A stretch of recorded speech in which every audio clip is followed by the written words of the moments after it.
So good morning dear students, welcome back in HWA current affairs classes. आज हम लोग पढ़ने वाले हैं 9 अप्रैल 2025 का करंट अफेयर।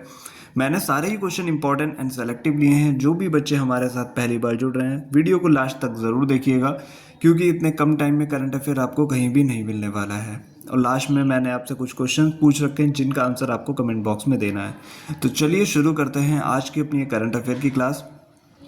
पहला क्वेश्चन आपके सामने है, हाल ही में किस यूरोपीय देश ने राष्ट्रपति द्रौपदी मुर्मू को अपना मानद नागरिक बनाया है? तो अभी हाल ही में जो अपनी राष्ट्रपति जी हैं द्रौपदी मुर्मू जी, ये पुर्तगाल की यात्रा पे गई थी। तो अभी पुर्तगाल की जो राजधानी है लिस्बन, वहाँ का इनको मानद नागरिक बनाया गया है और इनको की ऑफ ऑनर से भी सम्मानित किया गया है।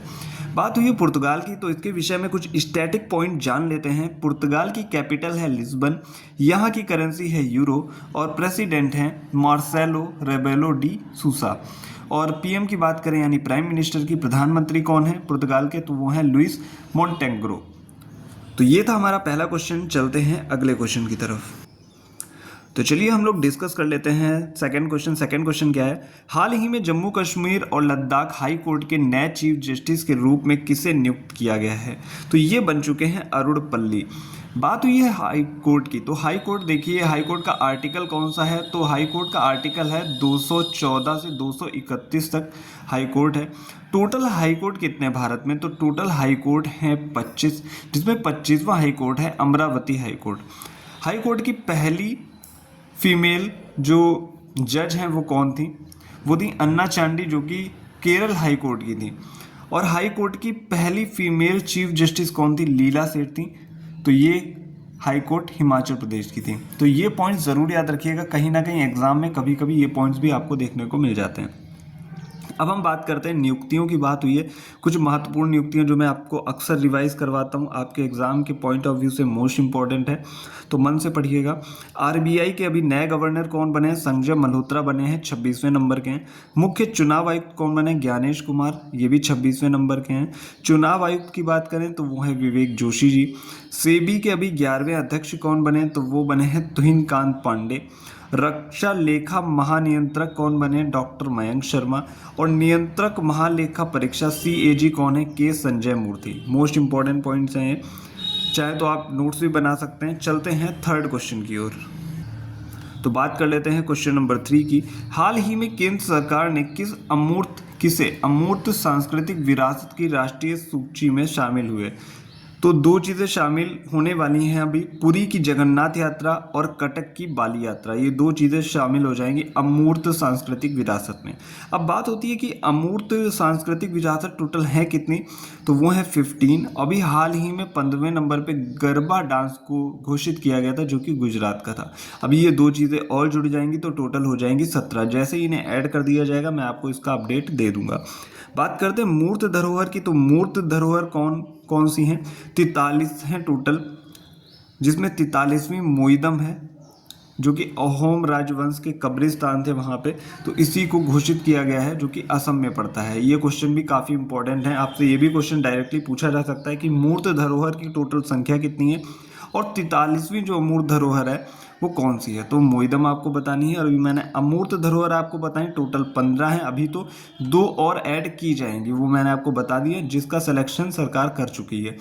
तो ये अभी तक टोटल 15 है। 15वां गरबा डांस गुजरात का है, ये भी आप लोग याद रखिएगा। चलते हैं नेक्स्ट इंपॉर्टेंट क्वेश्चन पे, क्वेश्चन नंबर 4 पे। अब जैसे बात हो रही थी यूनेस्को की, तो इसके विषय में भी कुछ स्टैटिक पॉइंट्स हैं। यूनेस्को की फुल फॉर्म होती है united nation educational scientific and cultural organisation, जिसकी स्थापना होती है 1945 में। हेडक्वार्टर है पेरिस फ्रांस में और DG डायरेक्टरेट जनरल है ऑड्रे ऑले, जो कि फ्रांस के हैं। अब बात करते हैं 4th नंबर के क्वेश्चन की। 4th नंबर का क्वेश्चन मोस्ट इंपॉर्टेंट क्वेश्चन है। हाल ही में भारत सरकार ने किस देश के साथ K9 होवित्जर तोपों के आयात हेतु समझौता किया है? तो अभी साउथ कोरिया के साथ ये समझौता हो चुका है। किसने किया है? मतलब साउथ कोरिया से मटेरियल लिया जाएगा, उसका निर्माण होगा भारत में। भारत में उसका निर्माण कौन करेगा? K9 होवित्जर तोपों का L&T कंपनी करेगी, लार्सन एंड टुब्रो कंपनी, जिसकी स्थापना होती है 7 फरवरी 1946 को। हेडक्वार्टर है मुंबई में और इसके CMD कौन है? SN सुब्रमण्यम इसके CMD हैं। बात हुई है साउथ कोरिया की, तो साउथ कोरिया की कैपिटल है सियोल और यहाँ की करेंसी है साउथ कोरियन वॉन, और न्यू स्पेस एजेंसी अभी साउथ कोरिया की बनी थी वो है कासा। आपको पता होगा कि साउथ कोरिया और नॉर्थ कोरिया को अलग करने वाली जो लाइन है वो 38th पैरेलल है, ये भी आप लोग याद रखिएगा। और बात करते हैं कि साउथ कोरिया की जो कंपनी है हनवा एरोस्पेस, ये जो है डील कर रही है एलएनटी के साथ K9 होवित्ज़र तोपों के लिए, ये भी आप लोग याद रखिएगा पॉइंट। बात करते हैं अगले क्वेश्चन की, क्वेश्चन नंबर 5 की। क्वेश्चन नंबर 5 क्या है हमारा, हाल ही में 150वीं अंतर संसदीय संघ महासभा का आयोजन कहाँ हुआ है? तो ये हुआ है उज्बेकिस्तान में, 5 से 9 अप्रैल तक ये होने वाला है। 149वीं, अभी 150वीं बैठक की बात हुई थी, और ये 149वीं कहाँ हुई थी? तो ये जेनेवा स्विट्जरलैंड में हुई थी। पहले नंबर की कब हुई थी? 1889 में हुई थी, जो कि पेरिस में हुई थी। और भारत इसका 2 बार होस्ट रह चुका है, किस किस सन में? 1969 में और 1993 में भारत ने होस्ट किया है। अब बात हुई है कुछ महत्वपूर्ण सम्मेलन की, तो वो भी हम जान लेते हैं। कुछ महत्वपूर्ण सम्मेलन अभी हाल ही के 31वीं राष्ट्रीय बाल कांग्रेस 2025 का आयोजन कहाँ हुआ? भोपाल में। 28वें राष्ट्रमंडल संसदीय सम्मेलन 2026 कहाँ हुआ? भारत में। और 8वां इंडस फूड 2025 सम्मेलन कहाँ हुआ? ग्रेटर नोएडा में। तीसरा खनन मंत्रियों का सम्मेलन कहाँ हुआ? कोडार्क ओडिशा में। तो ये था 5वां इंपॉर्टेंट क्वेश्चन। बात कर लेते हैं छठे क्वेश्चन की। छठा क्वेश्चन आप सभी के सामने है, हाल ही में जापानी ग्रैंड प्रिक्स का खिताब किसने जीता है? तो ये जीता है मैक्स वर्स्टैपन ने, जो कि रेड बुल के फॉर्मूला ड्राइवर है। बात करते हैं अगले क्वेश्चन की, क्वेश्चन नंबर 7 की। इसके अलावा इससे 2 रिलेटेड पॉइंट और हैं, जैसे कि ऑस्ट्रेलियन फार्मूला 1 ग्रैंड प्रिक्स अभी किसने जीती थी? तो ये जीती थी लैंडो नॉरिस ने, जो कि MC मैक्लेरन के ड्राइवर हैं। चाइनीज फार्मूला 1 ग्रैंड प्रिक्स किसने जीती थी? ये जीती थी ऑस्कर पियास्त्री ने, जो कि ये भी मैक्लेरन के ड्राइवर हैं।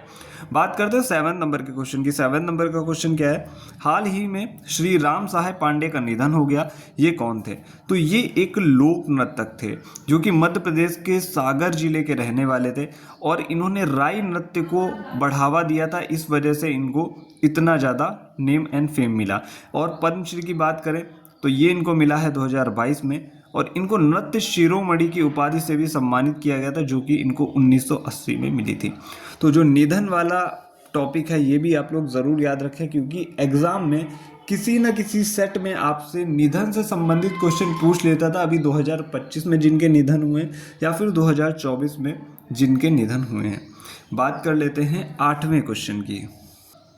अब हम बात करने वाले हैं 8वें क्वेश्चन की। 8वां क्वेश्चन क्या है हमारा, हाल ही में GP दृष्टि नामक एक महत्वपूर्ण योजना किसने शुरू की है? तो ये शुरू की है गुजरात ने। तो GP दृष्टि की फुल फॉर्म क्या होती है? Gujarat police drone response and aerial surveillance tactical intervention. तो ये गुजरात पुलिस ने एक्चुअली शुरू की है। इससे ड्रोन के ज़रिए घटनाओं पर नज़र रखी जाएगी। अगर कहीं भी कुछ घटना होती है तो तुरंत ड्रोन के थ्रू सूचना दी जाएगी, जहां पे पुलिस तुरंत एक्टिवेट हो जाएगी।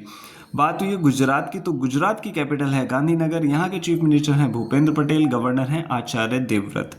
बात करते हैं 9वें क्वेश्चन की। हाल ही में NPCI में कार्यकारी निदेशक के रूप में किसे नियुक्त किया गया है? तो ये बनी है सोहिनी राजोला। बात कर लेते हैं NPCI की। तो NPCI की फुल फॉर्म क्या होती है? फुल फॉर्म होती है national payment corporation of India, जिसकी स्थापना होती है 2008 में। और हेडक्वार्टर की बात करें तो हेडक्वार्टर है इसका मुंबई में। ये पॉइंट आप लोग ज़रूर याद रखिएगा, और NPCI की full form most important point है। अब हम बात कर लेते हैं आज के अपने लास्ट क्वेश्चन की, क्वेश्चन नंबर 10 की।